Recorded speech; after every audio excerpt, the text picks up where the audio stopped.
Diddy is not the only one who had them freak offs. If Diddy is, you know, woo, woo, woo, and Cassie definitely is a victim, Diddy ain't the only person going down. So y'all want a story time about how I unintentionally attended a freak off. I think it's crazy because people think that only Diddy started these freak offs, but I'm pretty sure anybody in the industry can tell you exactly how often freak offs happen.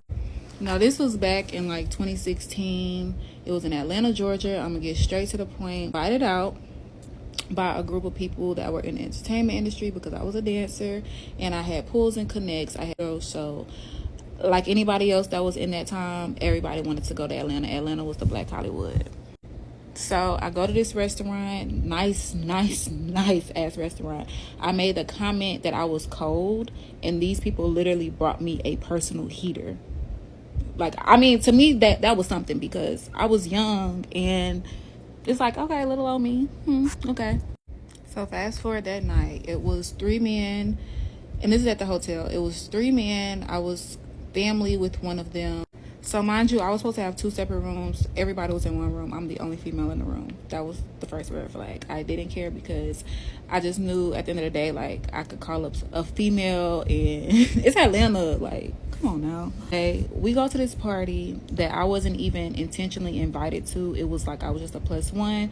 Mind you, I did know the dude very well. It wasn't like he was a stranger. No, we had done plenty of shows together with I don't want to name drop, but like I am just to show credentials. It was Jessica, Dom, Melissa, Stevie. We had to work with a couple people. Okay, at the time, Love and Hip Hop was just starting out. So later on that night, it was a party, and it was a masquerade party. Did not know too much about masquerade parties. I just knew that it was this big mansion masquerade party, and everybody had to wear masks. So walking in, everybody had the type of mask that you wear to your face. If you didn't have one or brought one, they had them like at the table as soon as you walked through the door. Mind you, you did have to have a code, like a secret word to get in. And once you get in, it was literally just like a regular mansion ballroom type of thing. So this is where it get crazy, right? So my homeboy, or whoever you want to call him, he's an older dude. I'm younger. You probably would have thought the nigga was my sugar daddy, but if you know, you know. And for the people in the SIP, if you know the only man that I was hanging around and now he's locked up, you do the math. And no, it's not Diddy. Be for real. So anyway, this whole mansion party, it was like, you wouldn't have known if it was any celebrities there, like I said, because everybody had on masks. And I don't think this had anything to do with like no. So the guy that I'm cool with, he wanders off and he leaves me because there was like this back room. It had a red rope and it was security standing there. And if you did not know anybody, like you had to know somebody to get in this back section. Okay. That's like alcohol. But y'all, the alcohol was not the same type of alcohol that I drink now. And I was not a drinker until I started dancing. So it really makes me think now how much I honestly did not remember. Like, I don't know, minutes. He comes back. He says immediately, y'all, we gotta go. Y'all, when I tell you, when we get back to the room, this man act like he had seen a fucking ghost. And he literally told me, I'm trying to get straight to the point as possible. There were Asian kids that were performing sexual acts on Caucasian men.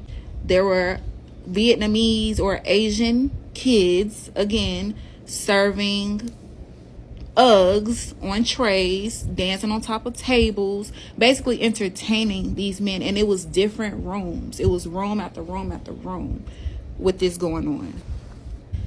He said that he was so disturbed because he had kids young. He had kids older than the kids that were doing all of this stuff. And the kids obviously had been so used to it.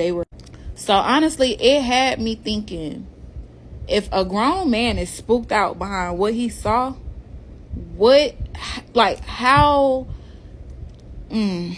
till that day, y'all, when I say he was, like I said, promoters back then were not the same as promoters we're not the same as promoters now. Promoters back then actually booked people, like I said, we booked numerous of celebrities at the time. And it was never no problem. And like I said, the names that I dropped had nothing to do with this freak off. So that was just for credentials.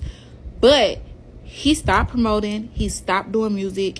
And he's also locked up right now for like, I think drug charges. I don't know. But he was never the same after that. He saw. But a couple years later, after this whole Justin Bieber yummy yummy video came out, y'all, that stuff made me sick to my stomach, because as soon as you walk in, it was, just go watch that video if you ain't watched the video, but that's basically exactly how it happened. So I say that to say this: Diddy is not the only one who had them freak offs. If Diddy is, you know, and I can fact check everything, but anyway, stay tuned for the next story time about how one of the most famous rappers of their time tried to lie.